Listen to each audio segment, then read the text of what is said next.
The Bible says in Psalms chapter 16, verse 1, David is saying a prayer to God. There's a lot of times during the Psalms when David was just pouring out his heart because he's going through one tough situation after another.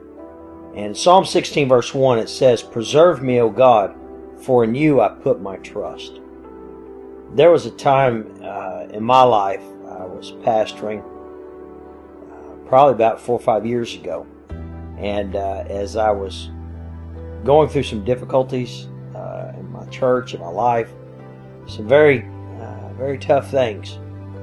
And even as a pastor, all men go through this. And in the middle of some very despairing moments in my heart, there's moments I really wanted to give up. I really wanted to stop. And I went through a crisis, what we call the dark night of the soul. And in that moment of darkness in my heart, I loved God, loved my church, loved the calling I was in, but I was going through a test of my faith. And it was a breaking point of, will you trust God or will you walk away? At that moment of time, and I can remember being in a family room there in my house and just crying, just weeping. And in that moment, it was no longer about my father's God, my mother's God. Oh, that's the God of my grandparents. I got a long, history and lineage of people that went to church. It's no longer about them. It was about me.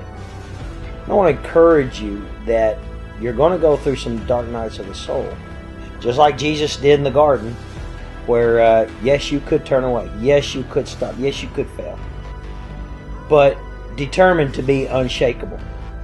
That just as David said in Psalm 16, verse 1, "Preserve me, O God, for in you I put my trust." I put the whole of it all. If I live or if I die, it's up to you. Trust that God's going to take care of you. Just as I got through that and no longer had a crisis of faith. I knew who my God was.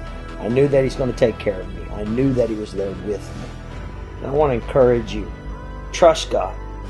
Trust that He's going to help you be unshakable. Trust that He's going to help you to get through one day at a time, the next day, and the next week, and the next year, until He eventually says, "Come home."